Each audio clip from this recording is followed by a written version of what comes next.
Vintage sand. Hello, hello, hello, Vintage Sand fans, and just like that, what a quick turnaround. As promised, 2 weeks after episode 61, we come here with episode 62, the second half of our top films of the 21st century. And we had a lot of fun the last time, and I'm looking forward to this. I have a feeling we're going to duplicate a lot. I mean, I'm very curious to see where you guys ended, but... let's just mention that for those of you who didn't hear 61, let's just briefly go through our 10 through 6 from last week. Michael? My 10 to 6 were 10 was Amour by Hankey, 9 was Mulholland Drive, David Lynch, 8 was All of Us Strangers by Andrew Hay, 7 was The Queen, Stephen Frears, and 6 was Gosford Park, Robert Altman. Nice. Controversial decision, but I love it. It's a great film. Johnny, you're 6 through 10. You're 10 through 6? Crouching Tiger, Hidden Dragon, directed by Ang Lee. Shoplifters, directed by Hirokatsu Korida. Killers of the Flower Moon, directed by the one and only Martin Scorsese. Want to know? Portrait of a Lady on Fire, directed by Celine Sciamma. And In the Mood for Love, directed by Wong Kar-wai. Lovely, lovely, lovely, lovely. And my number 10 was Lynch's Mulholland Drive. My number 9 was Deborah Granick's Winter's Bone.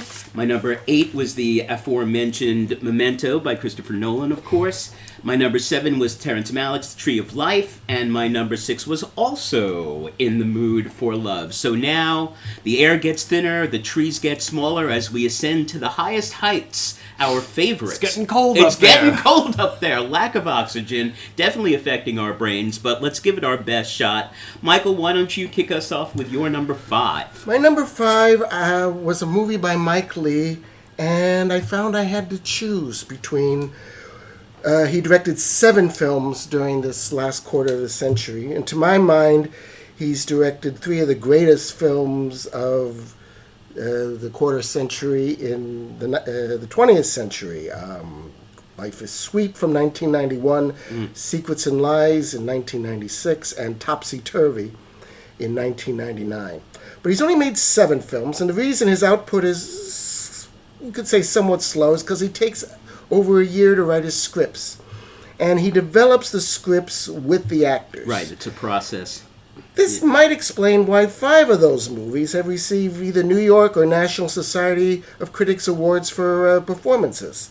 Imelda Stanton and Vera Drake, Sally Hawkins and Happy-Go-Lucky, Leslie Manville for Another Year, Timothy Spall for Mr. Turner, and Marianne Jean-Baptiste in Hard Truths, which was my favorite film of 2024. Right, just last year. So, to pick one of my favorites, I was down to 2, Another Year and Hard Truths, and I went with Another Year. I kind of thought you might. Yeah.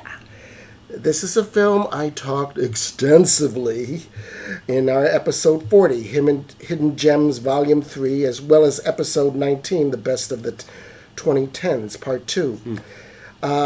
So, I don't know if you want me to go over the plot again. I don't think it's really necessary.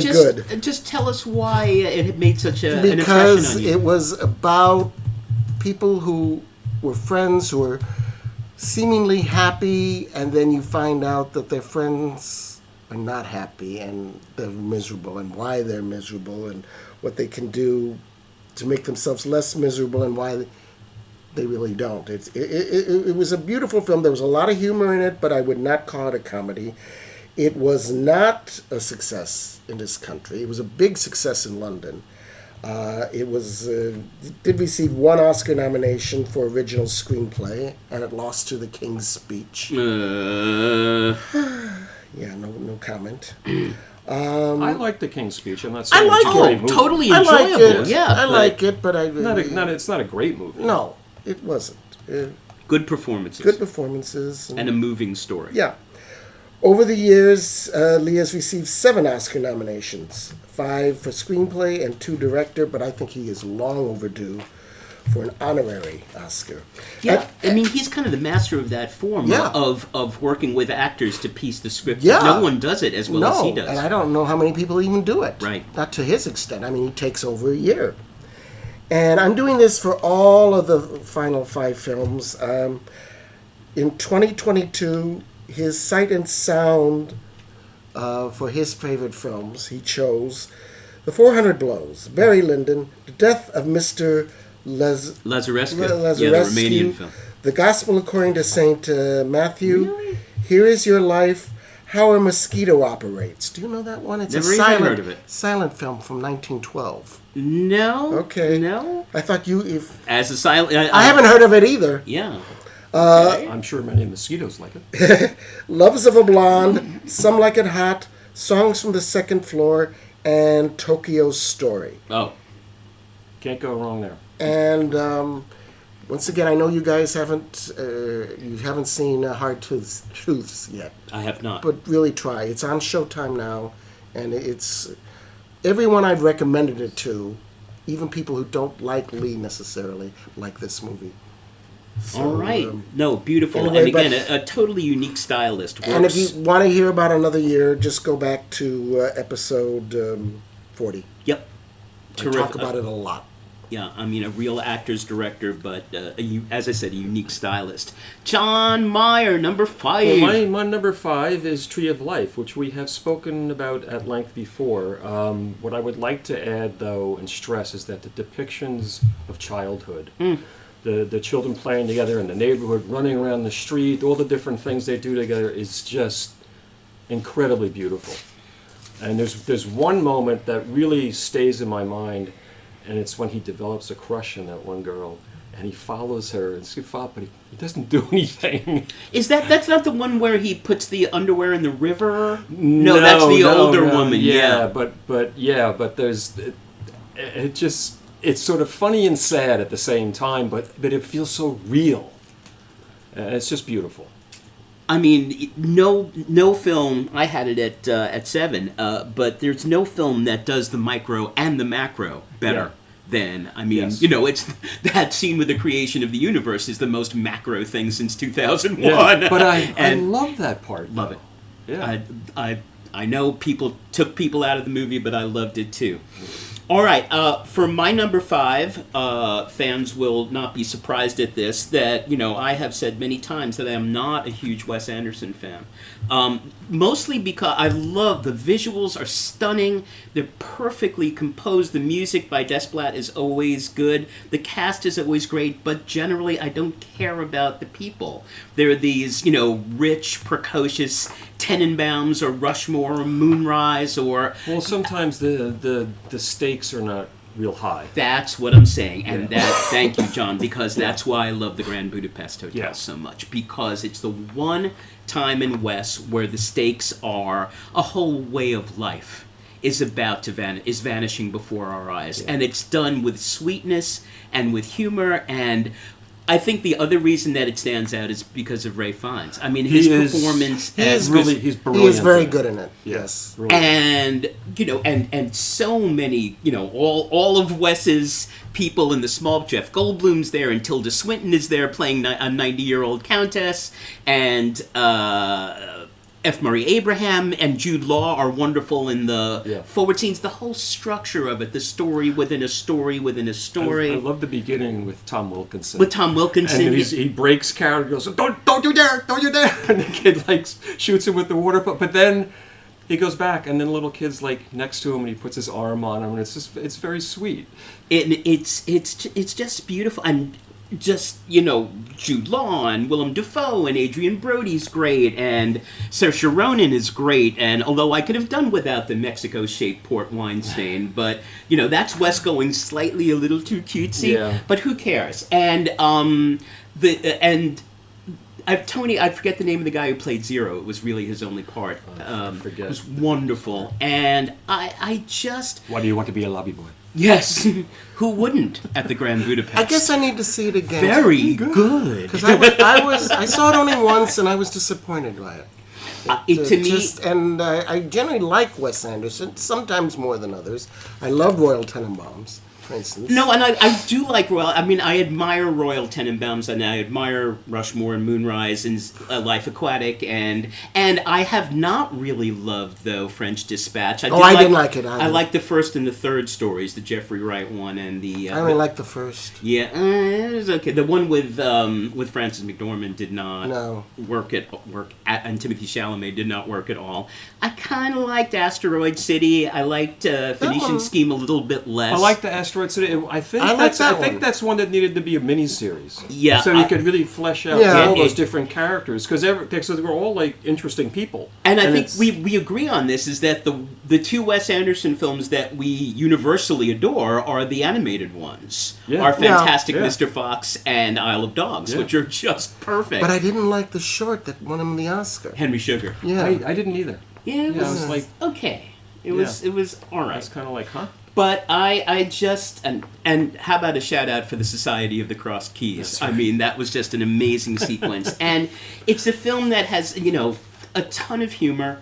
The shootout in the hotel when they're shooting at each other from across and the very artificial and fake sled chase and the ski chase, and when it's done with puppets and it's wonderful, and yet at the end, just the way in which F. Murray Abraham describes what happened, when they take Gustav off the train again at the end, Edward Norton's character, and of course they killed him. Yeah. And then, just the matter-of-fact ways, and then Agatha died 2 years later. Yeah. That's the part that really kills you. Just heartbreak. And I cared so much about these people, which is unusual for me in a Wes film. So, John, I think you had it absolutely right. The fact is, this, for me, is the only Wes film where the stakes are high. Yeah. And, I mean, all his films are like those little pastries from Mendel's, perfect, beautifully constructed. And I will always see a Wes Anderson film when it opens. But that one, I was shocked to find a Wes Anderson film that high on my list because, and it gets richer for me every time I see it. Mike, try it again. I think there's some real pathos there, which is not common for Wes. So that is my number 5 from 2014, Wes Anderson's The Grand Budapest Hotel. Michael, number 4. Number 4 is Tar by Todd Field. Saw that coming. This is an outstanding film, and it's only the 3rd theatrical film for Todd Field. I know. And this is the first one that's an original screenplay. He wrote it especially for Cate Blanchett, and he says that he wouldn't have, if she had said no, he wouldn't have shot it. Because there was no... She's superb in it. She's a classical conductor whose life unravels after she is accused of misconduct. He's extraordinary, because his other 2 films, which are adapted, were In the Bedroom in 2001 and Little Children in 2006. With Kate Winslet and it was about Jennifer Connelly. Robert Wilson. Yeah. And Jackie Earle Haley. Both really good. Right. I loved both of them. And actually I know someone, I was an acquaintance with someone who was in my aerobics class who was in that film, Trini Alvarado. And she said he was a joy to work for. Yeah, that doesn't surprise. Really liked him a lot, and he's a former actor. The only film I can remember him in is Eyes Wide Shut, as the piano player, his friend from college who's playing the piano blindfolded at the sure.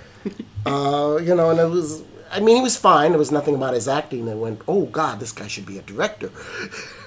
But he's really, really, he's very good. He's 61. During the time between Little Children and Tar, there was a gap of,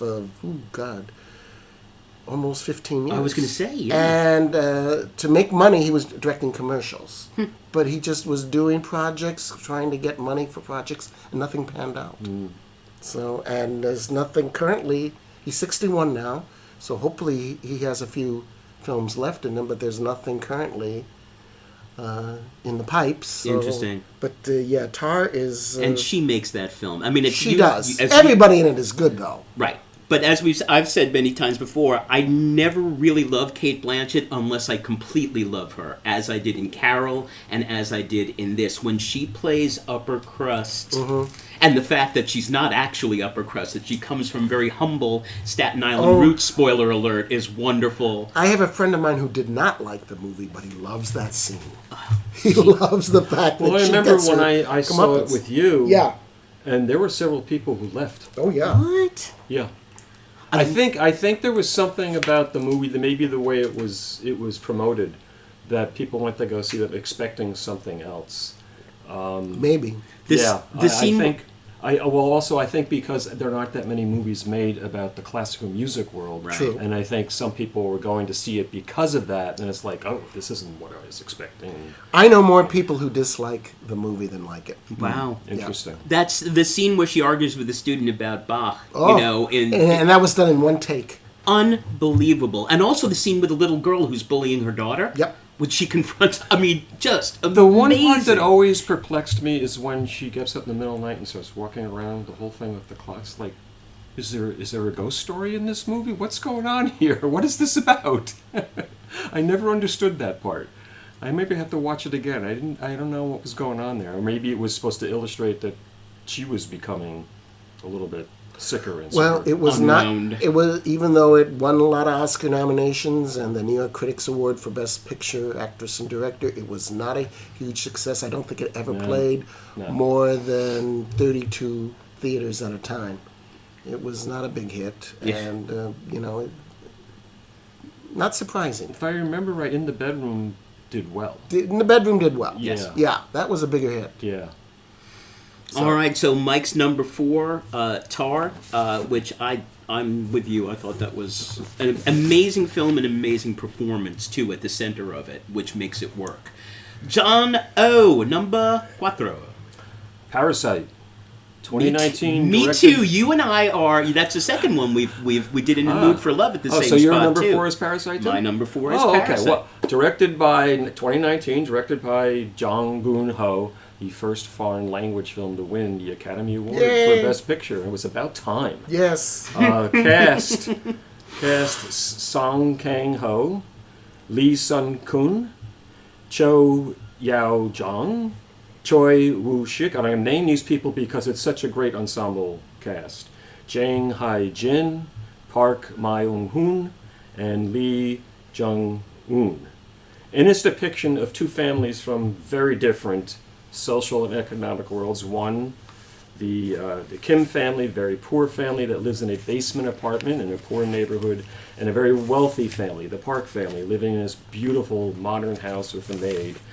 It depicts class conflict in South Korea, but it's not preachy at all. At all. At all. Which Snowpiercer was. That Yes, was his... That's the big problem with Snowpiercer. Right. It's like, okay, the poor people are at the back of the train and Yeah. the rich people are at the front, Yeah. and just hit you over the head. But if you aware of the camera movement, you'll notice that with the Kim family, the camera is always situated in a way that kind of looks down on them, and the camera is always situated in a way so that the Park family is looking up, and it starts to change a little bit. The Kim family comes up with this scheme to infiltrate the wealthy Park family household. First, the son gets a job as a tutor to the Park's daughter. Then the Kim's daughter becomes a so-called art therapist. That is the best scene. Oh, Yeah. oh, there it is. Don't you see it? The lower right corner. Yes. There it is. The Park's young son has been traumatized by, he believes, seeing a ghost. And eventually the father becomes a driver for the Parks, and then the mother becomes the maid. The whole family has infiltrated the Parks household. The thing with And the at this- peaches to get the old maid oh my out God, was oh my genius. God. Genius. And at this point, it's like, who am I rooting for? Because you're kind of like, are they going too far?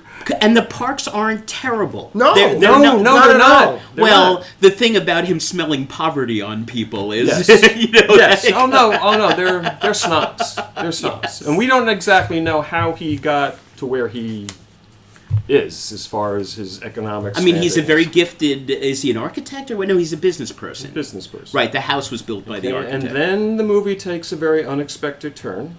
We won't ruin it give all the giveaways here, but a mixture of dark social comedy, drama, suspense, and horror. The camera work, the writing, the acting, the editing, the use of music, all come together and make a great movie. It's a unique experience. Two motifs to be aware of are that stone that his friend gives him at the beginning of the movie, because to him it's like this aspiration, hope for wealth. And no, that doesn't work out. That and smell. Yes. Yes. Smell, the smell of poverty. Smell just it just keeps going through the entire movie, and that's what at the end sets him off. And I direct everyone to our first episode 27, I think it was, that we devoted to one director, and we went through all of Bong Joon-ho's career. And I think there's my number 4 also, Parasite. I think there's a clear split. I love all of the films that are in Korean. Yeah. Barking Dogs Never Bite. Memories of Murder is fantastic and showed up on really the Times poll. I love The Host. I love Mother, and really love Paris. Parasite was number 1 in the Times. Yeah. For Yes, the it was film number people 1. and, I have the list here. and the fans list too. Yeah. So And I want to point out that the poor neighborhood that the Kims live in and the Park family home are both sets that they built. no, that makes sense. So they Completely could. unbelievable sets. The only reason I didn't put Parasite on my 10 best was because I haven't loved any of his other films as much. The English language. Snowpiercer is unwatchable. Okja. It's funny. The scenes in Okja that take place at the beginning in Korea are great, and then we get to America, and it's just like, what are It people becomes very doing? heavy-handed. And But I that's- even find some of his, like, I found Mother kind of heavy-handed. I love Mother. Yeah, But just wasn't and that- that was why Mickey 17 was so disappointing. Yeah. This Yeah. is the film we have to wait for 6 years after Parasite for him Yeah, to do. well- And there was some good stuff. There in was. it, but Yeah. And of course, the most famous scene in the movie, the one that they'll be teaching in film classes for decades, is the rain. And them, Oh my God. the Kims escape, running down the staircase after staircase after staircase. Absolutely amazing sequence. It's just and I want to ridiculous. stress anybody that has not seen it is that the movie is so much fun Yeah. to watch. Yes. It's some much humor, unbelievable. Although I have found a few people who did not like the movie and did not find any of it funny Wow. and couldn't understand. Interesting. I mean, you and I have a mutual friend who I Yes. took to, and Yeah. she was kind of abhorred by the film. And my last thought on the film is that I would say that, it's interesting because there were 2 great films this year that mix tones in a similar way, especially Sinners, where it starts out as one thing and then there's that big pivot in the middle into Right. something else. And I thought One Battle After Another is a film that shifts tones constantly and does it very well. But I would argue that maybe up there with Hitchcock is that nobody who's ever picked up a camera does tone shifts that shouldn't work, from horror to comedy to, as you say, to social comedy, back and forth, as well as Bong Joon-ho. And that is his gift, and I hope we see a lot more well, of there's that. the way he mixes genres. Yeah, it's incredible. So both John and I have 2019's Parasite by Bong Joon-ho at number 4. Number 3, Okay. air's getting thinner. I want to go quickly back to Todd Field. I forgot to mention the films that he likes, and I don't think he did the 2022 poll, but I did find them, and a couple I never heard of. Man with a Movie Camera. Oh, Giga Vertov, The love Big it. Parade. The Servant. Wait, The Big Parade? Seriously? King Vidor rules, baby, yeah. The Servant. I Am Cuba. Shadows of Forgotten Ancestors. Don't know that I one. don't either, no. Butch Cassidy and the Sundance Kid. Really? Murmur of the Heart. Opening Night. Remember the Heart is Louis Malle, Yeah, right? which I have seen, Opening yeah. Night you talked Yeah. about Yes, in, that's the, Cassavetes. in Really the good. Hidden Gems, yeah. Yeah. Opening Night. The Meetings of Anna. That's Chantal Ackerman. I looked that one up. I don't know it. You saw it? No. The only one I've seen of hers is Jean Dielman.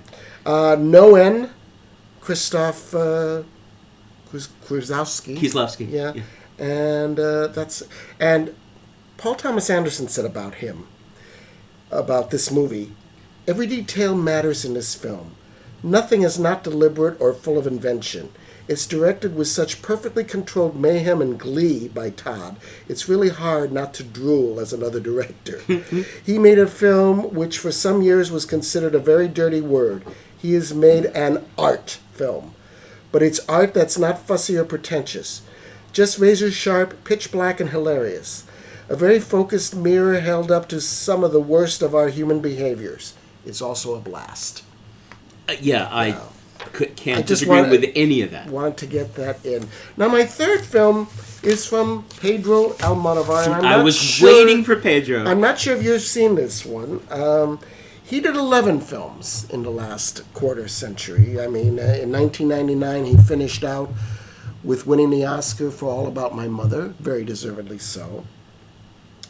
And then his first film in this century was Talk to Her, which won him the Beconella, Oscar for foreign language film and his only Oscar nomination for director.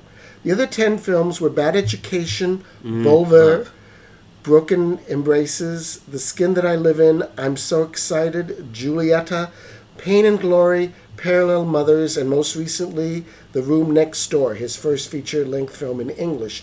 He also shot 2 short films in English, The Human Voice and Strange Way of Life.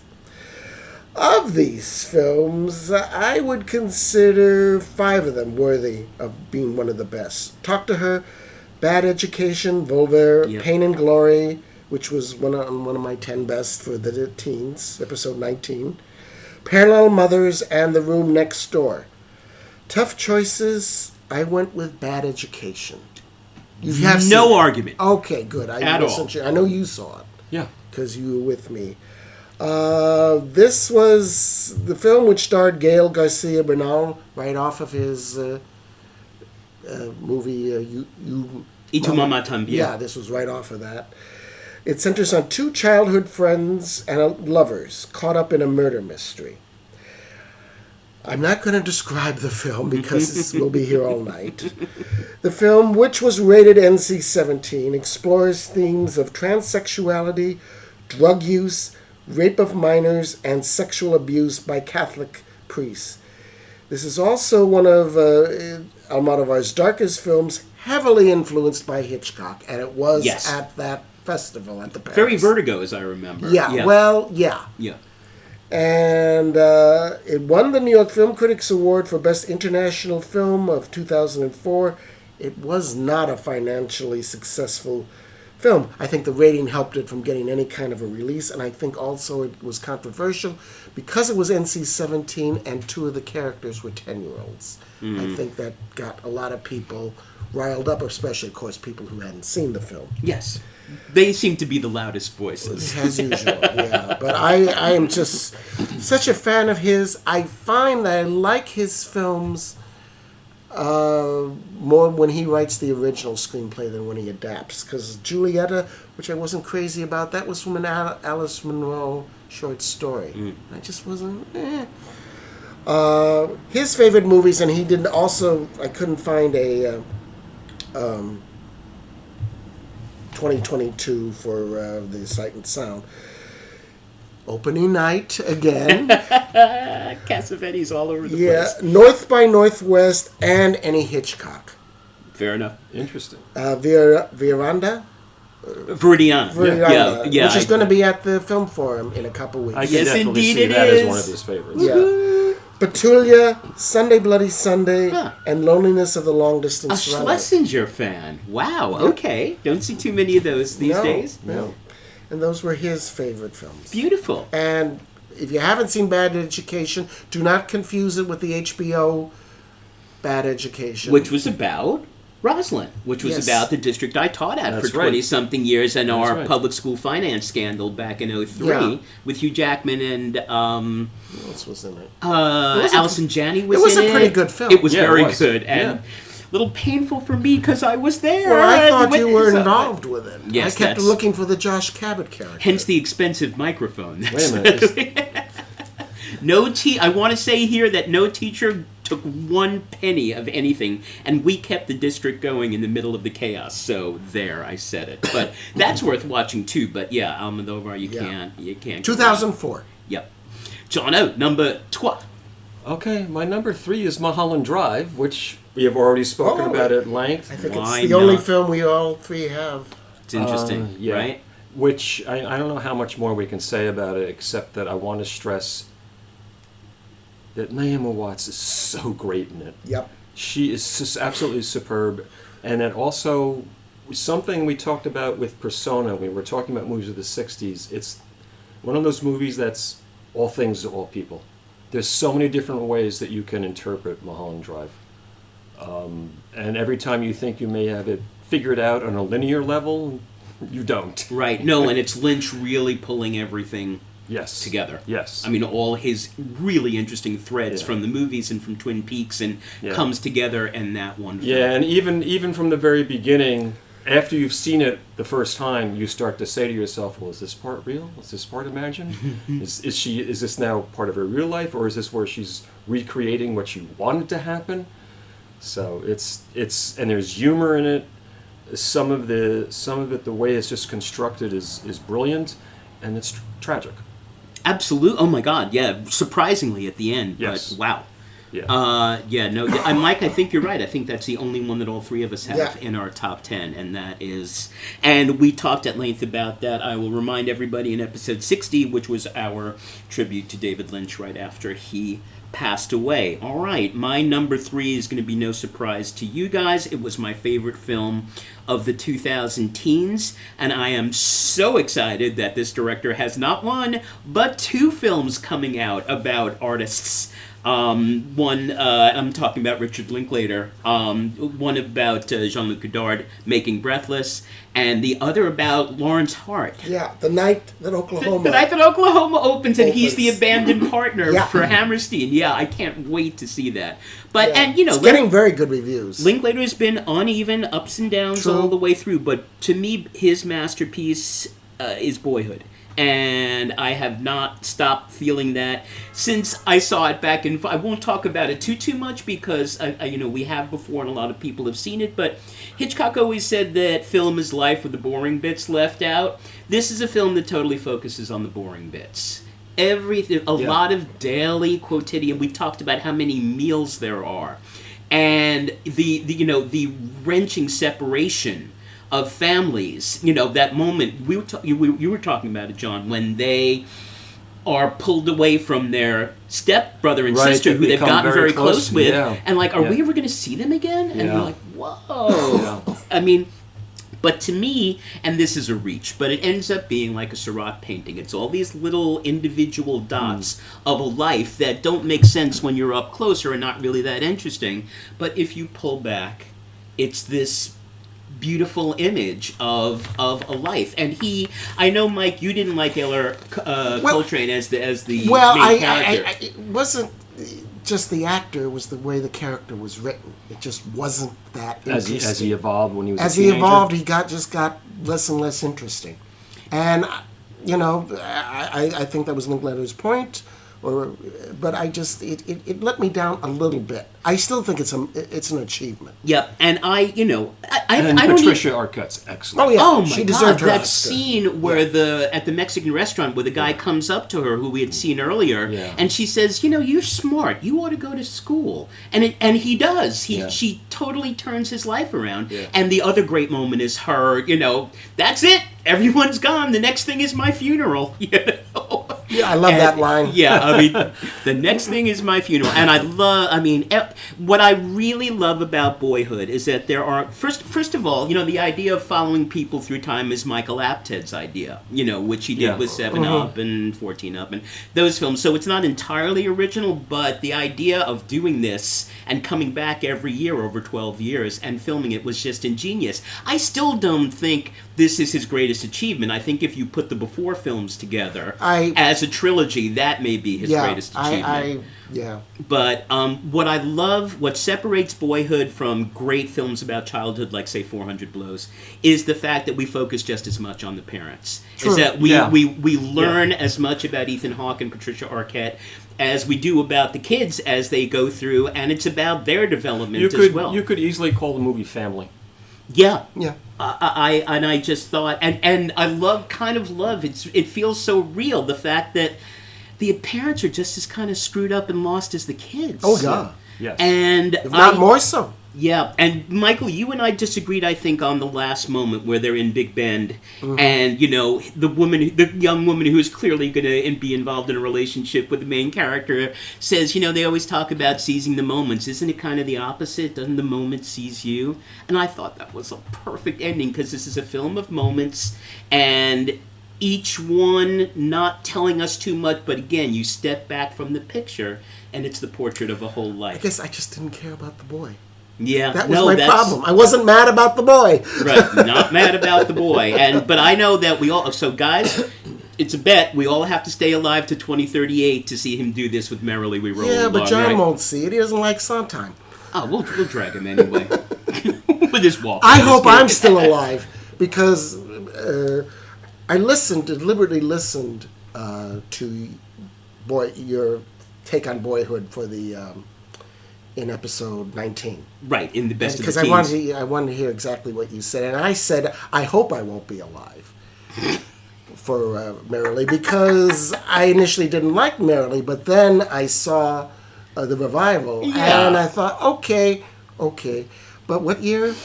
I think they started filming in 18, so it takes place over 20 years from 57 to 77. So I assume he'll be done in 2038. Yeah, we got a ways to go. Well, you might be alive. I don't know if I will be. I hope I am. Yeah, 13 we hope years. you are too. Come on, 13 man. years? Yeah. 13 years. 83. You can do can do the 83. first 11 are the hardest, so don't You can do worry. 83. Come on. All right, so that Boyhood, Richard Linklater, my number 3 of the century so far. Rarefied Air, we're coming to number 2. Number Michael. 2, we talked about Need this an last... oxygen mask. We talked Seriously. about this last week. I don't have much more to say about it. Killers of the Flower Moon. Why not? Martin Scorsese, I think it's his best film, and I'm of the opinion that Scorsese has made many great films, including Mean Streets, Taxi Driver, Raging Bull, Goodfellas, The Age of Innocence, and frankly, The Irishman, which he made just And short I'm going to go before. against public fashion and throw Hugo in there. I like Hugo. Hugo I is didn't. considered one of the great disasters of the 2000 teens financially. I thought it was beautiful. It was critically acclaimed, I wasn't loved it? every minute of No, it. I liked it a lot. I didn't. As a silent film guy, seeing so much of the story centered around Georges Méliès, and you could tell that every frame of this was shot by someone who lives, breathes, eats, and Yeah. drinks film. Yes. I mean, it just oozes out. So I'm throwing in King of Comedy too. Oh, King Comedy, King I Kong like it is a an- lot. It's an odd movie. but I like it. Ma, we're doing a podcast here. I wonder, has that been shown anywhere of late? I haven't seen it since it came Well, out. I think because of what it's about Yeah, and the way it ends, that a lot of people have been hesitant to show it. yeah. Oh, well, they totally ripped it off for Joker. I mean, Oh, absolutely ripped it off in Yeah. the most appalling way. Yeah. Ugh. All right, so but Anyway, back to the good Killers of stuff. the Flower Moon. Yes, I think Scorsese's smartest decision was to use the FBI investigation which was covered basically Extensively the in whole the book. Yeah. as only the last third of Absolutely. the film, and unlike the David Gran nonfiction book, and Scorsese, I forgot, wrote the screenplay with Eric Roth. He didn't write it all on his own, and it was actually DiCaprio who Yes. questioned about where the heart of the story laid, and it was, I guess, his idea. It was apparently it was Yeah. DiCaprio's idea to let's change the perspective of this, and they said that when they did that, it all of course, and it just opened up for them. And like Tar, I know most people either did not go because of the length, Really? or just stopped watching it when it was on Apple TV. Now, I have to admit, I don't get Apple TV, so I have not seen it on video. I saw it 4 times at the theater and once on an airplane. And I still liked it on the airplane. And I think it's a great film. I only have one slight flaw, which I mentioned before. And we know what it is. And it's Brendan Fraser's overcooked performance as a defense lawyer. Definitely a little overdone. It seemed to come from another movie. Yeah. And I don't understand. Yeah, I'm kind of surprised he didn't maybe wrap his hand, cut it out. Yeah. Or maybe 'Cause- he encouraged it? I don't know. Yeah, I kind of doubt it. I do too. It just doesn't- It was odd. Man. Now, But because he's only got a small part in it. true. so- True. And John it's- Lithgow's great as the other Yes, lawyer. yes. And as good as Emma Stone was in Poor Things, she was great. I don't love Oh. that movie, but she was great. But no, Lily Gladstone was robbed. Thank you. Totally Yeah. robbed. I'm still angry. Inconceivable, as About Wallace that. Shawn says. And she has proved that she is a very, very good actress. I saw Oh, her. yeah. I've seen anything else I've seen her in. She's really good. Have you guys seen the Wonderful. remake of The Wedding Banquet? I've seen parts of it. Yeah, well, it's not the greatest. No. But I thought she's very good in it. Yeah. Anyway, Scorsese put 15 films. Of course he did. Has to be in difficult. his Sight and Sound poll. 2001, Yay. 8.5. Naturally. Ashes and Diamonds. Vida. Yep. Yeah. Citizen Kane, Diary of a Country Priest. Yes, Brisson. I can never pronounce the Akira. Ikuru. Yes. The Leopard. Yeah, Visconti. Yeah, which It was beautiful. Yeah. It didn't have any emotional and I impact saw on me. that at The Lincoln Center. miniseries that was on Netflix is really good. Yeah, Interesting. but I wasn't that crazy. And I about love Burt Visconti. Lancaster as an actor, but it wasn't. Well, enough for also me. the dubbing was obviously not him. That didn't help. Yeah. Or Debt. Yeah, Carl Theodor Dreyer. Yeah, that one. Parisian. Am I pronouncing that right? From Rossellini. Paisan. Pazan. The Red Shoes. Oh. The River. Salvador Giuliano. Yeah, You know that's by that's Monticelli or that's one of those guys. Rossi. It's Francesco Yeah. Rossi, yeah. The Searchers. Ugetsu. Yes. And Vertigo. Yeah, I could definitely So- go to the movies with Marty and have a good time. Maybe we'll get him on the podcast, guys. What do you think? I'm sure. Probably would do it. I'm sure he'll talk a lot. Exactly. He probably even talks during the movies when you're at the movie theater with He's him. that guy. Yeah, but you just want to listen because he's so... And Actually, I doubt that. no, and again, just what he's done for film preservation, both Oh, in I time know, and I know. money and... it's just... He is And an the invaluable essays person. he writes that are on the Turner Classic Movie website. Yeah. Yep. Just... Yeah. Nothing They're really else to say about him. Our greatest greatest living filmmaker, I would say. John O, number 2. Roma, 2019, Yeah. directed by Alfonso Cuarón. Roma is a semi-autobiographical telling of Cuarón's childhood in Mexico City. Its central character is Cleo, selfless, devoted maiden nanny played by Yalitza Aparicio, who never acted before in her entire life, and she is absolutely superb. I know.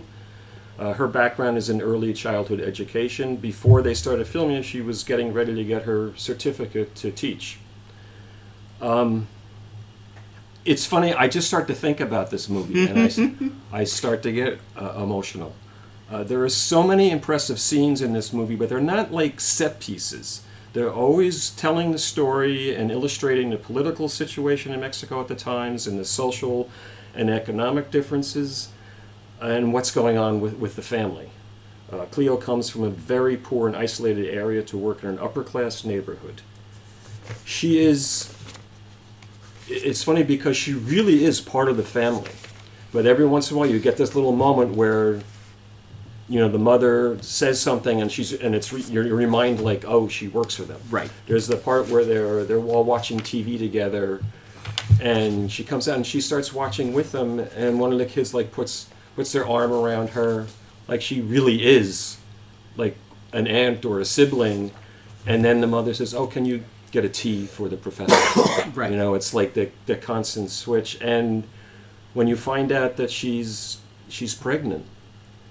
She's so worried that she's going to get fired, and when she goes to talk to the mother, and the first time you see her, you're not quite sure what's going to happen, and the mother turns out to be, oh my God, we'll do everything to help you, and they do.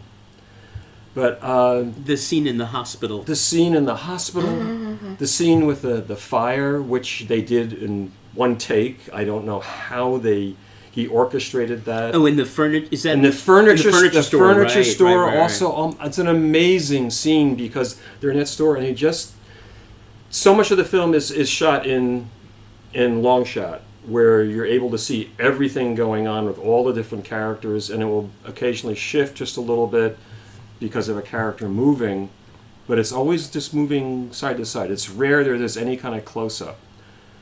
So you have to kind of just settle in and allow the movie just wash over you, because some of the scenes are just so deep and emotional. The beach. Oh, And God, the the- beach. that beach scene is absolutely amazing. I remember the first time I saw that, Because I mean, I've watched the movie several times. I just kept thinking, so please God, don't let something else happen to this poor woman. Yeah. When she starts going into the water. And she can't swim, And right? she can't swim, but she's a hero. And then she confesses how she was feeling when she was pregnant and breaks down.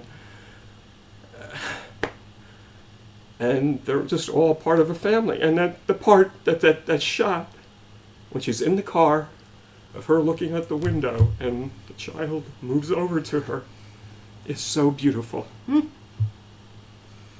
Yeah, and listen, there's a reason. I mean, Nolan had 5 films on the Times list, but Cuarón was one of the other directors, the handful of directors who had 4. Yeah. And this was one of them, and I can't... Yeah, and I got to keep reminding myself that this is the film that lost the Oscar for Best Picture to Green Book. Oh! Yeah, this is a case where I another foreign film should have won. I want to meet a voter who thought that Green Book was a better film than Roma. Ouch. I just these people should not be allowed membership of any kind of a group, which Right. is the Academy. But I love how he composed all the different scenes. Something always going on different planes of the viewing field. For example, when the mother, they go to a little vacation. It's really the purpose for them going away is so the father can come back to the house to take things out of the house because they're splitting up, and she explains to them what's going on. And then they go to get ice cream, and in the background is the wedding party going on. And over the kids is this giant sculpture of a crab with and the claws are right over them as they're eating her. And then the way that everything's set up, and Cleo's off of the side just kind of looking down, like sort of remorse. And I love the fact that the men in the film don't have much... They're idiots. They're all idiots. They're all idiots, and yeah. It's true. It is a beautiful movie. I should add, it was on my 10 best list, and I knew you were going to have it. Yeah. So I decided I've got too many films. I had to eliminate it, but it's a great film. No, there's so many movies that we've all put on. It's like, well, I know he's going to have that on, so I'll choose something else. And I did that. See what we do for you, our beloved audience? We push down our own feelings. So there you go. For my number 2, I'm going Mexican New Wave as well. And just, how about a moment for the Mexican New Wave? Yes. I mean, you can make the argument that it is the most important film movement. I want to emphasize that one of the motifs in the movie is water. Mm-hmm.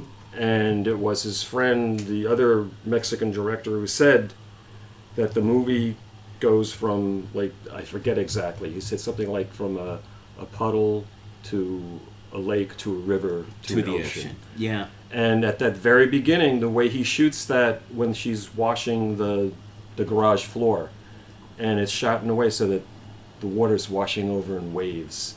And the most climactic scene where it's in the ocean with the waves. Amazing.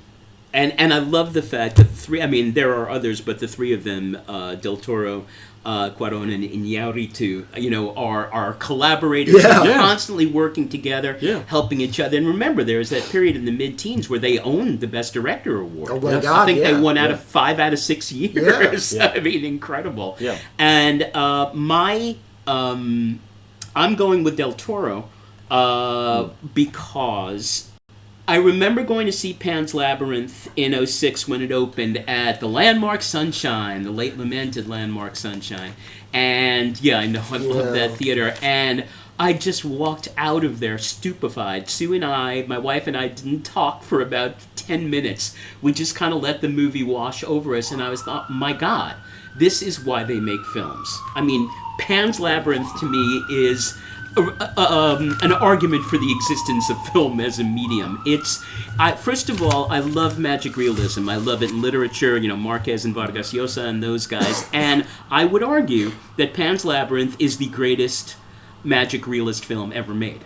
In the sense that you never, it's Ophelia's life, and she has a horrifying life at the end of the Spanish Civil War, and the aftermath, and she's dragged along by her mother, and her stepfather is, pure evil, great performance there, and she escapes in her books. and into the world of the faun. And it opens with her being introduced as Princess Moana, from the land of the dead, who is lost and has wandered up to Earth. And it ends there too. It's that perfect circular structure Yes. of a fairy tale. I just thought the performances are so good. The girl who plays Ophelia, Ivana Baquero, is just one of my favorite children's performances ever. And credit to Doug Jones, who plays the faun and also plays in the most famous moment in the movie, the Pale Man. That scene as a set piece, holy crap! That moment is where Del Toro's. I didn't love Nightmare Alley. His Nightmare Alley. Nightmare Alley was disappointing. I'm not that excited about. I did like Shape of Water a lot. I didn't think it was an Oscar winner. No, I was surprised by that one. And again, Doug Jones plays the creature in Shape of Water, and Sally Hawkins can do no wrong. So I do love that. But I think this is the film where Del Toro he's got Maribel Verdú in there, who's from Y Tu Mamá También, and Sergi Lopez is the commandant, who was sort of the embodiment of pure evil. It's so many moments, not just the Pale Man and inserting his eyes into his hands, and the fairies sacrificing themselves so Ophelia can get out in time. The frog in the tree, that there's just so much. And I love the ending, even though it's tragic, where he's carried this pocket watch around, right, for the whole film. His father's pocket watch, and Mercedes, Maribel Verdú's character, takes it away from him, and he's like, well, at least this baby will know me, and she stares him right down and says, your child will never even know you existed. And they eliminate him. Yeah. And I don't want to give too much away about the ending, but you can the ending in this world is tragic, but if you believe in that fairy world, then the ending is not tragic. It's a triumphant return of Princess Moana to the land of the dead. And I love the ending where, I think its narrator says you can still find traces of that world if you know where to look. I just wish there was a theater here in New York, like the old Regency, that would just show older movies at the theater, because that's a film I would not want to see on TV. I watched part of it. I've seen it at the theater, of course, twice.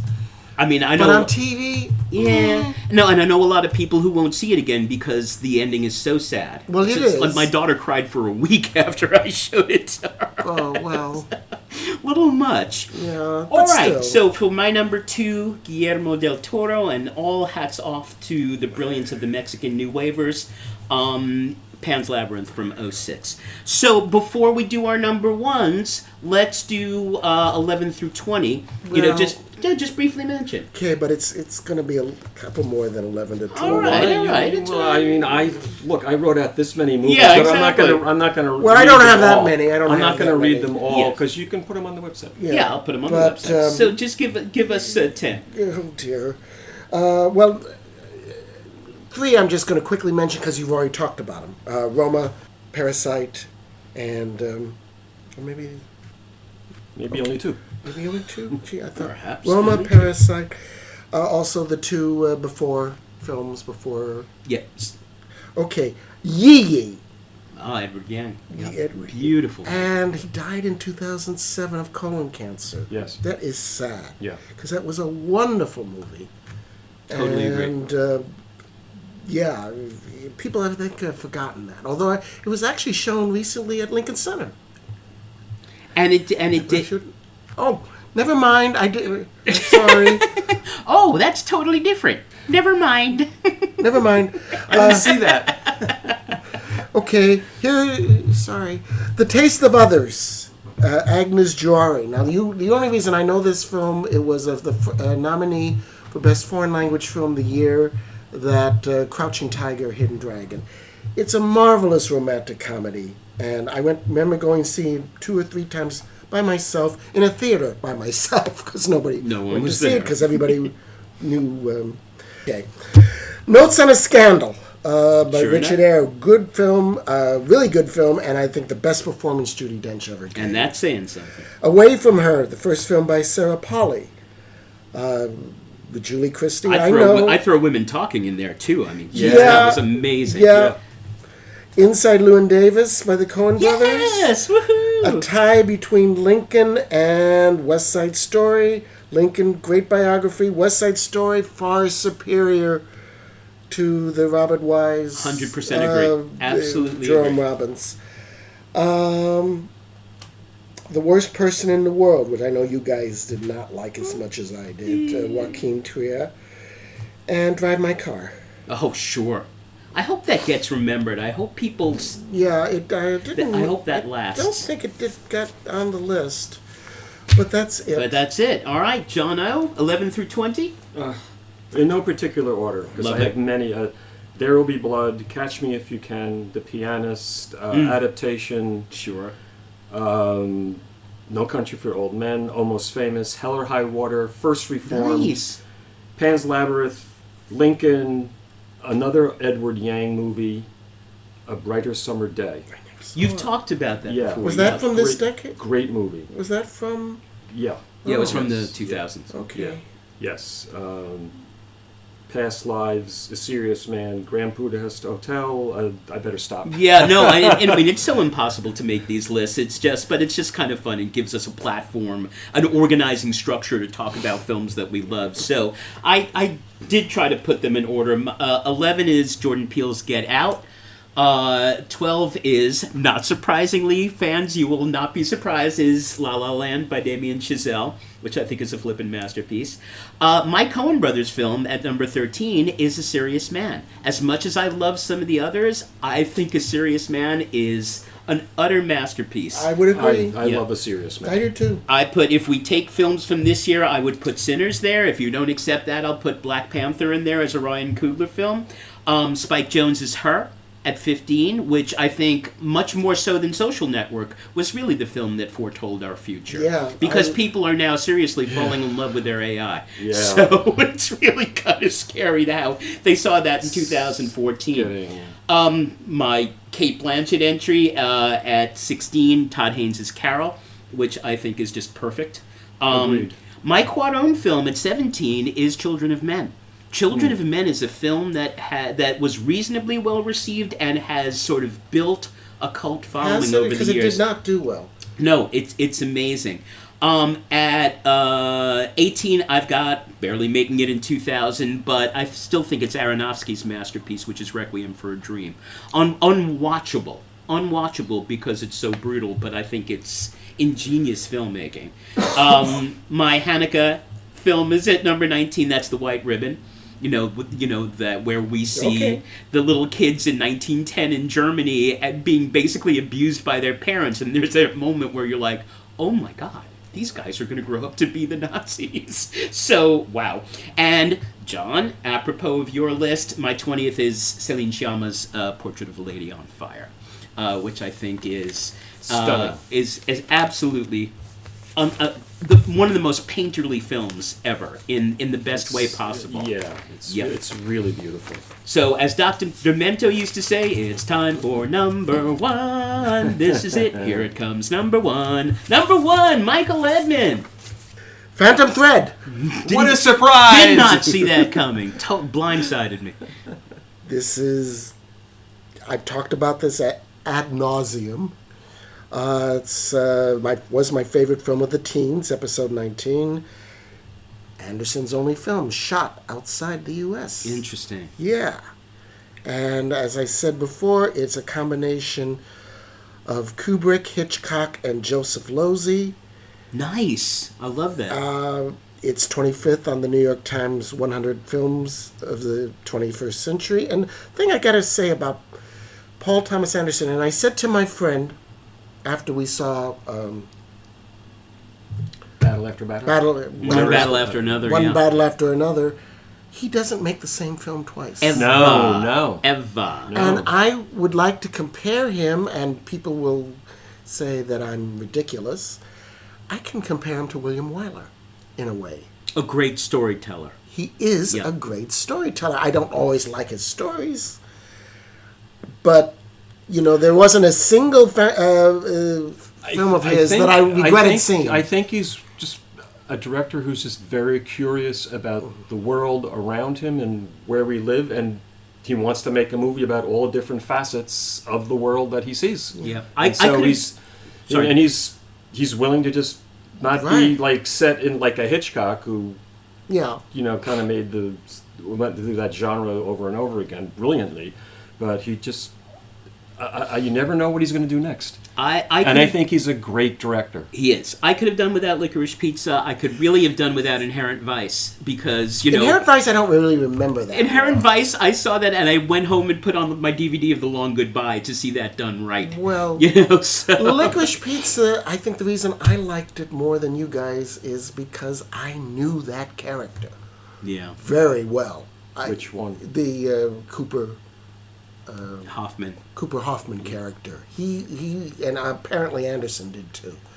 This kind of professional actor who really wasn't any good, and I knew him. And oh God, did I know him? And it was just like, and I didn't care for it. Part of the reason was because halfway through the movie, I just kept saying to myself, "Why the hell are you with this guy?" Exactly.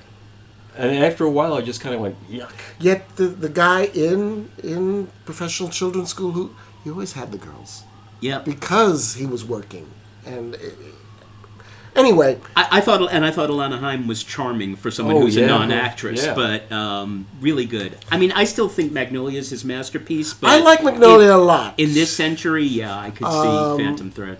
Phantom Thread is, it's just a wonderful film, although, once again, I don't recommend it to too many people. Because I notice more people than not dislike it. I think it's a really beautiful movie. I think that you could possibly say it's one of his most perfect movies. But I think that, like, for example, There Will Be Blood or The Master, he's shooting much higher as far as ideas. Mm-hmm. Because what is Phantom Thread about?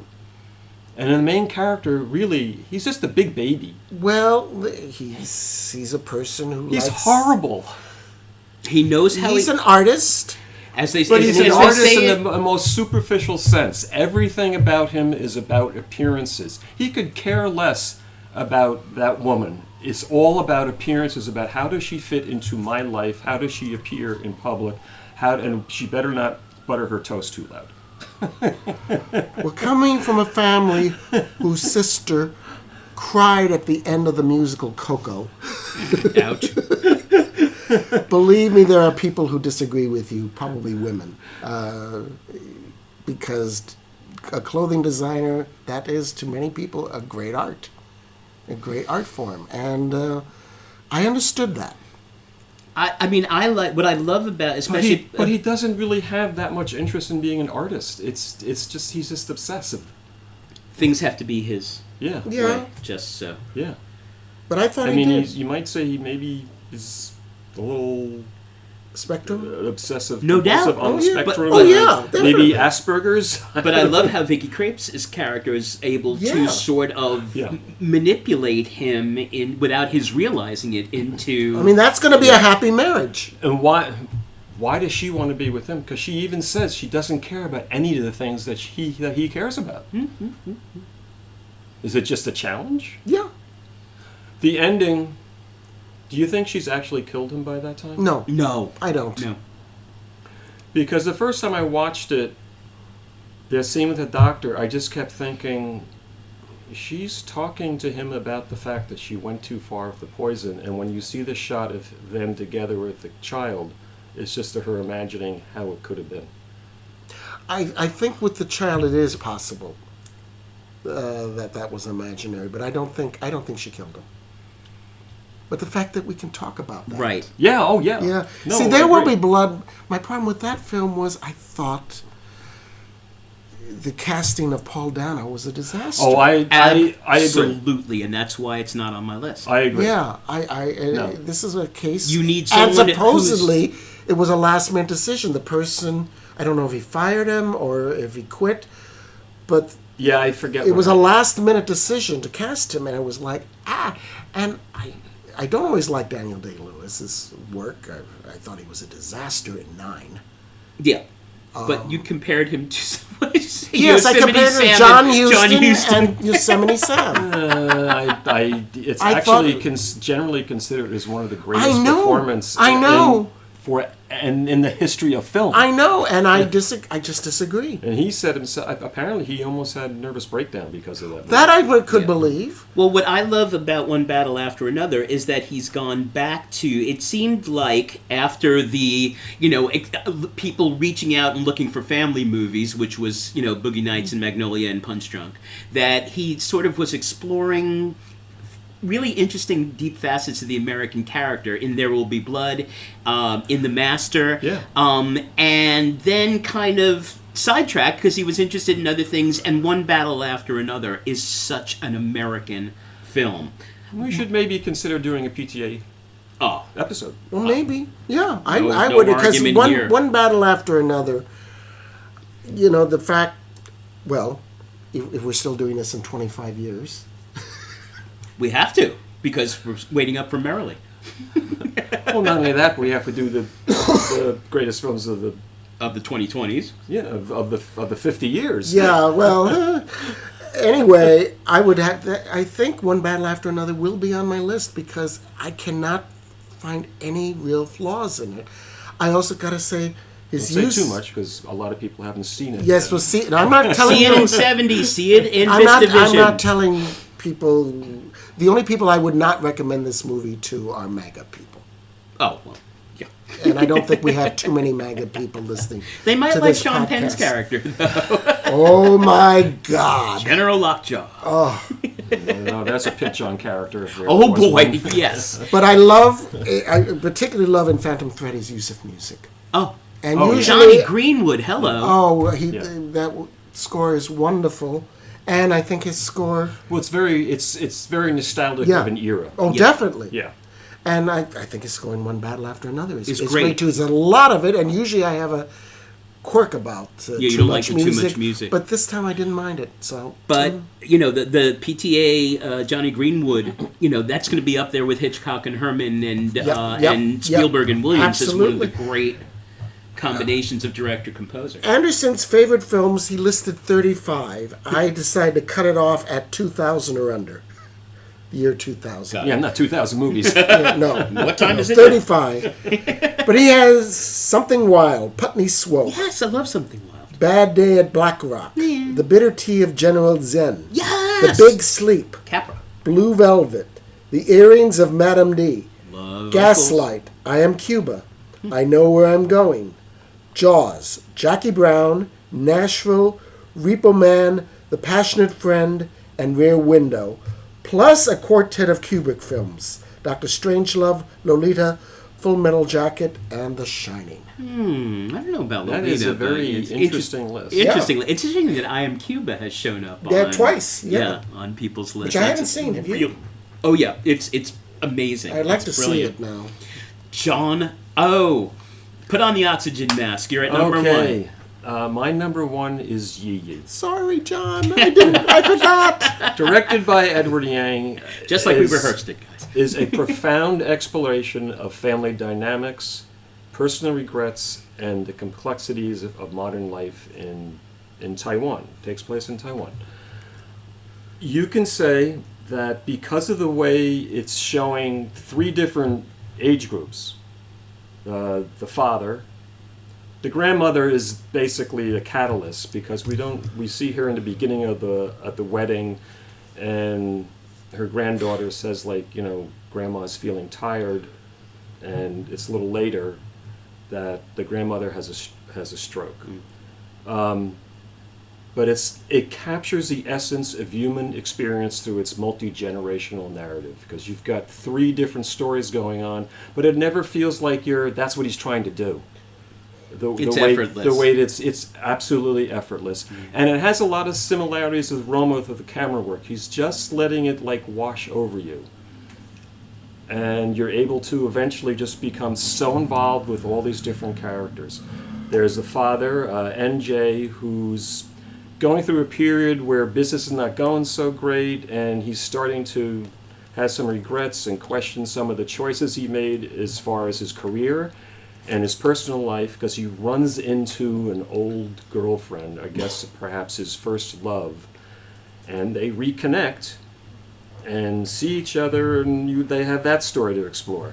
And then there's the young son who's, I think, 8 years old, who's being bullied in school, and we see all the different trials he goes through. And there's one particular young girl, the tall girl, she's referred to as the tall girl, who's bullying him. We start to see the reason she bullies him is because she likes him. And there's one little scene where he goes, there's a school movie theater that all the students are going there, and she comes in late, and her skirt gets caught in the door. And it goes up, and he sees her underwear, and suddenly he's in love. And he also, Yang Yang is his name, he's given a camera by his father, and he starts to take pictures of the back of people's heads, so that they can see what they look like. They don't, because they can't see that part of themselves, which we can start to interpret in many other ways.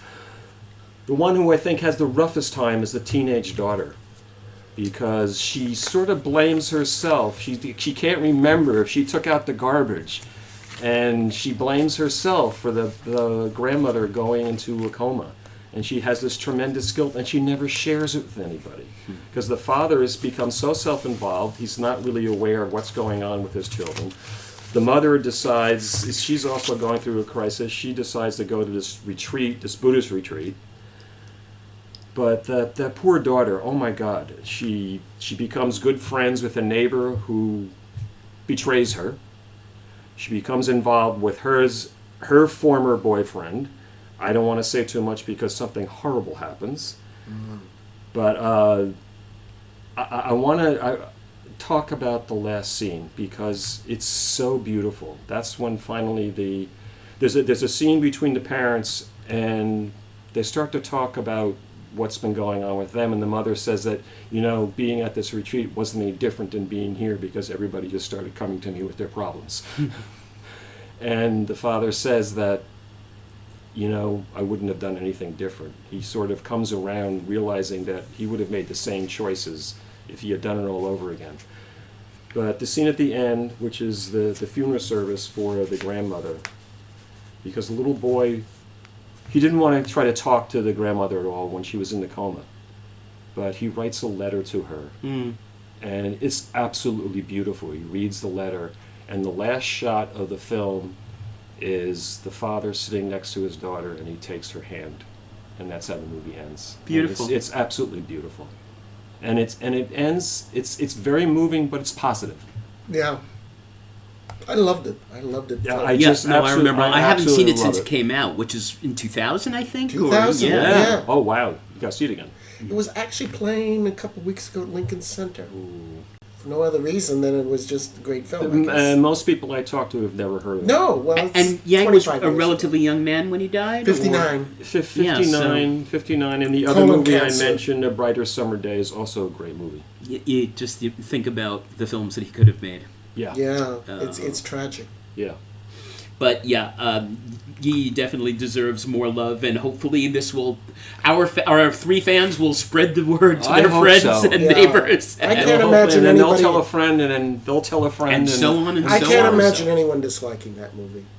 Well, because of the way people are conditioned, It's the way so many slow movies are, and- because you have these long takes and Right. long shots, and you have to allow yourself to actually watch the people like you used to watch Ozu and Misoguchi. People now, they want cut, close up after close up after close up. Yeah, I know. Sigh. Yes, we're there. All right, so I'm going a very, very different direction for my number one, and I have made the argument in these pages before that, in the first decade of this century, the nexus of real creativity was in that Spike Jonze, Michel Gondry, Charlie Kaufman, group of filmmakers with Kaufman writing. I mean, Jones has only made 4 films in his entire career. I love all 4 of them. I love Malkovich. I love Adaptation. I do like Where the Wild Things Are. And Her, I think, is a flat-out masterpiece. And Kaufman on his own, has become a director, and as Michael would say, as a director, he's a very good writer. I mean, although there are people who love Synecdoche, New York, I absolutely didn't understand it, but I felt like I wanted to go back. And he did Anomalisa, the animated film, which I liked better. Which was really Schenectady. And I'm thinking of ending things. And Gondry did, has Be Kind Rewind was okay, but there was one moment where it all came together it perfectly, and that, of course, is Eternal Sunshine of the Spotless Mind, which is my number one film. There is absolutely nothing like it. But there are a lot of films like that, and so first of all, the surprise, Jim Carrey. I mean, he's great in it. He's very good when he doesn't do his silly comedy. His shtick. Well, and we had seen that in Truman Show, and we were like, Truman okay, Show, maybe that's a fluke. And that movie about when he's a prisoner with Ewan McGregor, which I can't think of the name of right hand. Very good movie.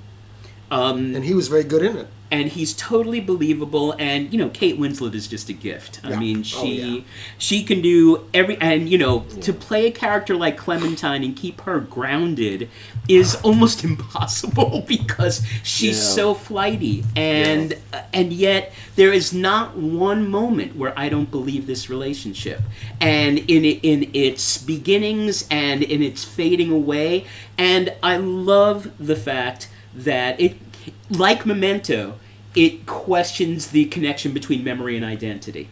So the idea is that you can go to Lacuna, and Lacuna will erase memories of any particular person or incident that you would prefer to forget. And so she does it for him, and he finds out, and he's really bitter about it, and then decides he's going to do it for her. But most of the film is that night when they're trying to remove Clementine from his memory, and he starts to fight back. And he realizes that even though the memories are painful, that he wants them. And my God, the cast. Tom Wilkinson, never better. That's saying something. And that's, he was always great. Kirsten Dunst is. I generally don't believe her playing stupid because she just exudes so much intelligence. But she's one. She's always trying to impress Tom Wilkinson with her quotes from Bartlett's, from Pope Alexander, and he's like Alexander Pope, and and Mark Ruffalo and Elijah Wood, and John Bryan's music is wonderful here, and I love the fact that we don't get into the whole Lacuna thing. We don't really get into the process. The only, when Jim Carrey says, "Can this give you brain damage?" and Tom Wilkinson's like, "Well, technically it is brain damage, so there you go." And again, a surprise for a film that light, a surprising amount of pathos, because in the end, even though they know when they get back together that it will probably end the same way it did the first time, they're going to try anyway. Yes. And I am so rooting for Joel and Clem, and God, and so many of those moments when they're trying to erase his memory. The moment in Barnes and Noble when all the titles and all the books start to disappear, and when he's under the table and he's 4 years old and looking at his mother's friend's legs, and it's Kate. Just so much. Just a completely original, innovative, beautiful, touching, moving. Was it successful? Moderately, yeah. Yeah, it did all right. I know it won the Oscar for screenplay. It also came out in the spring, too, which is never a great time to release a movie. Because I remember thinking, wow, this is just so good. I know. And I don't know anyone who dislikes it. No, and it's sort of a litmus test of your optimism. Are Joel and Clem going to be okay the second time around? And I kind of think they do. So it was the one time that these guys put it all together and in a perfect little whole. Yeah, I don't know who doesn't like it either. It's universally beloved, I think, as well it should be. So my number one is Eternal Sunshine of the Spotless Mind. I should just add that that's number 7 on the New York Times list, and Yi Yi is number 40. Yes, I know. And my film is number 25, Phantom Thread. All right. So at least we're in good company. There I we guess. go. And Who cares? And there you, yeah, exactly.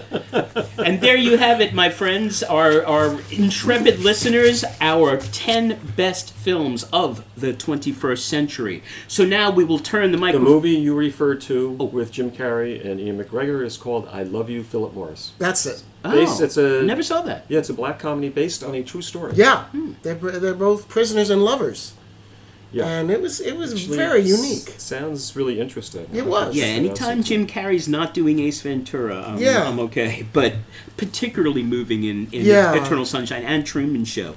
So we hand the microphone over to Magic Mike and our America's favorite segment, our continued necrology from the last episode. Michael Okay, yes, I have 11 people. I'm two people who passed on in the last week. The beautiful, wonderful Claudia Cardinelli and Henry Jagerman. I'm going to do next time because Okay, yeah. there wasn't enough Too time. many. Yep. Okay, Alan Bergman, 99. With his wife Marilyn, who died in 2022, he wrote lyrics to 3 Oscar-winning songs or scores: "The Windmills of Your Mind" from the Thomas Crown Affair with music by Michel Legrand, "The Way We Were" from the film of the same name with music by Marvin Hamlisch, and the song score of Yentl with Michel Legrand doing the scoring. They received a total of 16 Oscar nominations over their careers, including 3 nominations in 1982. To find out more about Alan Bergman, listen to episode 36 in January 2022, We Shall Not Look Upon Their Like Again, where I discuss the career of Marilyn Berger. Sure. Scattered pictures of the smiles we left behind. Connie Francis, 87, pop singer and occasional film star. She started out as a child singer and in 1955 signed a contract with MGM Records and recorded 10 singles. She was ready to retire from the business and go on to college, but she gave in to her father's wishes and recorded Who's Sorry Now, a song she says she loathed. I love Who's Sorry Yeah, Now. it's a huge hit. It was recorded on American Bandstand and sold 1 million copies in the next 6 months. For the next 4 years, she was the queen of the charts all over the world. She recorded her songs in Italian as well as English. Her film debut was Where the Boys Are in 1960, and she recorded the title song. The boys are... Both the song and the film were a huge hit. Her other films were Follow the Boys, Looking for Love, and Where the Boys Meet the Girls in 1965. With the ascendancy of the Beatles, her days on the pop charts were over, but she continued to perform for older audiences and audiences overseas. She was raped in 1974 after performing at the Westbury Music Fair and robbed at night point at a nearby hotel. She later sued the hotel and was awarded $2.5 million in damages, at the time one of the largest awards ever made for a rape case. The experience threw her in an emotional tailspin, and she became suicidal and abused drugs. Her father committed her into a mental hospital, where she later said she was misdiagnosed with manic depression. She claimed it was post-traumatic stress disorder. In 1967, cosmetic surgery on her nose left her unable to sing in air-conditioned rooms, making it impossible for her to perform in most clubs and in Las Vegas. Sure. Corrective surgery a decade later caused her to lose her voice entirely. However, in 1981, after additional surgery, she recovered her voice and resumed her recording and performing career in the late 1980s. Sad. Yeah. Did not And know the second part of this. And have you seen the Bobby Darin musical? No. It just for a jukebox musical, it's actually quite good? astounding. And the actress playing her is great. And apparently, they wanted to marry, and her father forbid it. Father, not a nice guy. Anyway, Malcolm Jamal Warner, Yeah, shocked. 54, television and film actor, best known for his portrayal of Theo Huxtable on The Cosby Show Sure enough. from 1984 to 1992. Throughout his career, he appeared in 85 TV programs and films. His films included Drop Zone, Restaurant, Affair to Remember, A-F-A-R-E, to remember. The list, Fool's Gold with Matthew McConaughey and Kate Hudson, and Mega Church Murder. Hulk Hogan, 72. Professional wrestler, television personality, and film actor. His persona as a heroic All-American helped usher in the 1980s professional wrestling boom, where he headlined 8 of the first 9 editions of WrestleMania. His film acting included a cameo in Rocky III, Suburban Commando, and Mr. Nanny. I've never seen Mr. Hogan's work, I have to say. I love Rocky III. Never saw it. I only saw Rocky 1. That was enough. Dame Cleo Lane, 97. Jazz singer and occasional actress.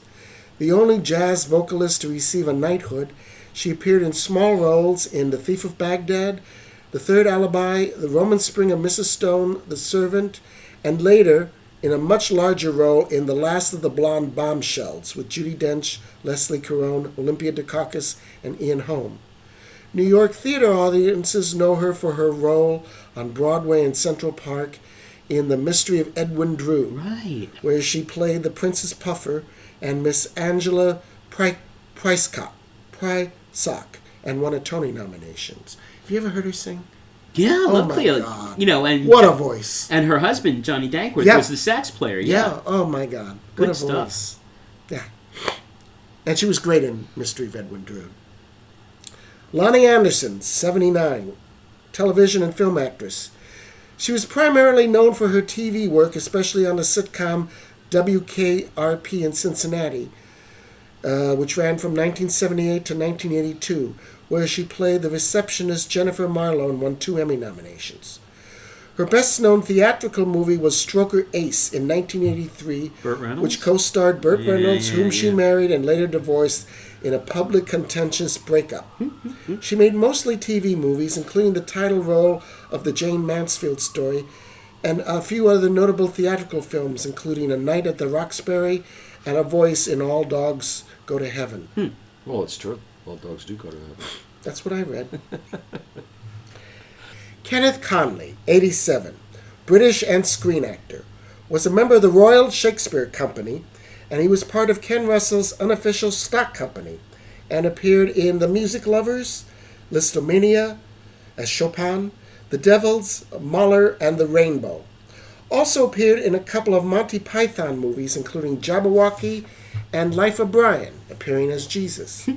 But he's best known for portraying Admiral Pike, commander of Darth Vader's flagship executor in the films The Empire Strikes Back and The Return of the Jedi. Nice. Terence Stamp, 87, British stage and screen actor. He made his film debut in the title role of Billy Budd in 1962. Amazing. Winning an Oscar nomination for Best Supporting Actor and a Golden Globe Award for Most Promising Newcomer. 3 years later, he received a Best Actor award at the Cannes Film Festival for playing a sinister kidnapper in William Wyler's The Collector. Other films included Joseph Losey's Modesty Blaze, Ken Loach's Poor Cow, John Schlesinger's Far from the Madding Crowd, and Federico Fellini's Spirit of the Dead. And then for almost a decade, he didn't act at all. He moved to an ashram in India. It was rumored that it was because of a romantic breakup, but Stamp claims it was because he couldn't find work. I don't buy that. Yeah. And he came back for Superman? Yep.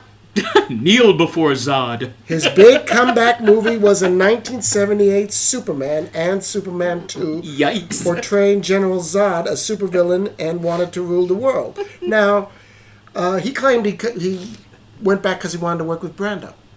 Okay. Now, in the first one, he's hardly in it. And that's the only reason I went to see Superman 2, because I thought, where the hell is Terence Stamp? And then after that, he didn't stop working. Among his 98 credits include Legal Eagles, The Sicilian, Wall Street, Young Guns, The Art of the Steal, Alien Nation, Star Wars, The Phantom Menace, Sure. and his final film, Last Night in Soho in 2021. But not exactly his final film. His 2 most lauded performances in his later career was in 1994 with his role as Bernadette, a middle-aged transgender woman in The Adventures of Priscilla, Queen of the Desert. For that role, he won a Golden Globe nomination and a BAFTA award for Best Supporting Actor. His other notable performance was in 1999 in Steven Soderbergh's The Lining, God, I love that film. where he played an ex-con avenging his daughter's death. It's like Point Blank. Yeah, I love that movie too. I loved it much better than Point Blank. Both on stage he acted in London and in New York in the title role of Bill Naughton's Alfie. Both productions were flop, and because of that he turned down the opportunity to repeat the role in the movie. It went to a former flatmate, and that made Michael Caine a star. Now this I just learned 2 days ago. Apparently, Stamp and Priscilla's director, Stephen Elliott, were very good friends, and they've been talking about a sequel for years and years, and they finally almost got the money, but not quite, and so Stamp said, well, I don't have much time left. Can we shoot my scenes now? And they did. Wow. And with Hugo Weaving and... Interesting. Yeah. Neat. Everybody just said, okay, we'll do this for free. With Hugo Weaving and Guy Pearce. Perfect. They shot the scenes because of their love of Terrence Stamp. And so they have that in the can, even though they technically still don't have all the money for the sequel yet. But at least they have Stamp. So that wound up. That's such a sweet story. Jerry Adler. Now, do you guys know who he is by name? You know my face. The names is very familiar to me. Stage manager and director, who in his mid-60s found fame as a character actor. Going back as far as the 1950s, he served as assistant stage manager for the musical Gentlemen Prefer Blondes and My Fair Lady. He also directed Peter Cook and Dudley Moore in the play Good Evening, and on Broadway in 1973, and he directed the musical revival of My Fair Lady in 1976. But, starring in 1991, at the age of 62, and what he described as the twilight of a mediocre career.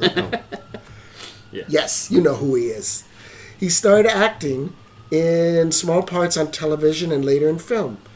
He was noticed as the murderous neighbor to Woody Allen and Diane Keaton in Manhattan Murder Mysteries. Right. He was also featured in Prime with Meryl Streep, In Her Shoes with Shirley MacLaine and Toni Collette, Getting Away with Murder, Schenectady, New York, The Angriest Man in Brooklyn, and A Most Violent Year. But the majority of his work was on television.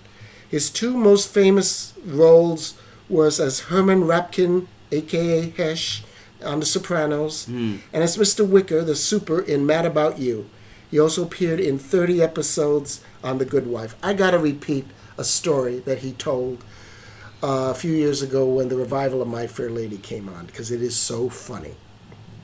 He was assistant stage manager. They were in New Haven, and Rex Harrison was frightened to perform. He just said he can't do it. He just was pulling a diva role. And so the stage manager and Adler, the assistant stage manager, dismissed all the actors. And then the owner of the Schubert Theater, who was very well respected in New Haven, threatened to go out in front of the audience and tell them exactly why the performance wasn't going to be happening. And Harrison got cold feet and said he would perform. But the huge cast had been dismissed, so they had to go find them. And they went through every bar, restaurant in New Haven, including a movie theater, where Adler had to yell out, "Anybody here who's in the cast of My Fair Lady? We need you now." We need you now. And they found everybody but one person. And so they did perform that night. It started at 8:45. Because of technical issues, it didn't end till after midnight. But that's what assistant stage manager had to do, and why anybody would want to be a stage manager, I have no idea. And the rest I know is that's kind of history. long, but it's a funny story. Graham Greene, 73.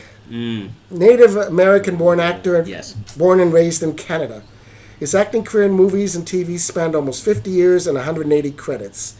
He worked in theater in Toronto and made his film debut in Running Brave. But his prominence came into focus with Dances with Wolves in 1990, which won him an Oscar nomination for Best Supporting Actor. Other roles included Maverick, Die Hard with a Vengeance, Sure. Heart of the Sun, The Green Mile, and Protectors of the Land, which was shot this year. Even after establishing himself as a known actor, he found himself being pigeonholed because of his ethnicity. In an interview last year, he recalled reading for the film Crimson Tide, a 1995 submarine thriller with Gene Hackman and Denzel Washington. Yeah. The film's director, Tony Scott, told him, "I can't really see a Native American working on a submarine." Green responded, "Well, if you could, I would tell you about my 4 dead uncles who died in the Pacific on subs. Thanks for the trip to New York. I'm going to Sardi's for lunch now." There you go. Nice. And this is my last one. Polly Holiday, 88. Kiss my grits. Stage and television, and occasional screen actress. She had extensive stage experience when she landed the role of Flo on the TV sitcom Alice, which starred Linda Lavin. Later, her character received her own sitcom, Flo, but it only ran 1 season. She had appeared on Broadway in the play All Over Town, directed by Dustin Hoffman. The following year, Hoffman recommended her for a small role in All the President's Men, as Ned Beatty's protective secretary in Florida. Other notable film roles were in Mrs. Doubtfire, Moon Over Parador, The Parent Trap, and most memorably in Gremlins, as Mrs. Deagle, who died when her stair lift goes haywire and ejects her through an upstairs window into the front yard snow. It's the only scene from that movie I can remember. She assisted Dustin Hoffman with his portrayal of Dorothy Michaels in Tootsie. The character had a silky southern accent and, like the character of Flo, a frightening temper. Oh, that's it. All right, so there we go. And for those of you waiting to hear something about Robert Redford, we thought that career was enough to devote an entire episode to. And so you will be hearing that episode 63, from us coming in November. So at this point in the narrative proceedings, we turn to John Meyer and his monthly quote quiz. Take it away, John. Okay, last episode's quote was, "Herr Janning, it came to that the first time you sentenced a man to death you knew to be innocent." That was Spencer Tracy to Burt Lancaster in Judgment at Nuremberg, which you have not seen. You should see it because, unfortunately, it's still very relevant. Isn't there a new film called Nuremberg? Yes, with Russell Crowe. Why are they doing that? I think it comes from a different aspect. Yeah. I don't think it's... Right. Anyway, the new quote is, "I'm already pregnant, so what other shenanigans could I get myself into?" Oh, I know that. I know that. All right. If you think you know it, or if you want to check, please avail yourselves of our website, which naturally is www.vintagesand.com. So as I said, next month for episode 63, we will be looking at both the acting and directing careers of Robert Redford and his influence as the founder of Sundance. Because in a way, every director who made his or her or their name at Sundance can trace that success back to Redford. Remind everybody at this point that Vintage Sand is, as it ever was, a 5 9s and a 4 production. Want to thank Melissa for her tech help, Mama Sue for use of the hall, and Theo for the kick-ass logo. Remember, please, that we're on YouTube now, as well as Spotify, Apple Podcasts, and SoundCloud. And as I said, please check out the website at vintagesand.com. More information on the episodes and a space to leave feedback. We're always looking for ideas for new episodes, so don't hesitate. And at this point in the in the story, I will say that we will make our second to last request, in these times, which is more important than ever, which is please, and especially during this nefarious little shutdown that they've engineered, please fight for the arts. Give money, give whatever you can to the National Endowment for the Arts, National Endowment for the Humanities, public television, public radio, and all of your local arts groups that are existentially threatened by these cuts. Please, please, please. And otherwise, we wish you well. Enjoy October and keep the faith. And as ever, you have our fervent hope that your favorite films will always be streaming.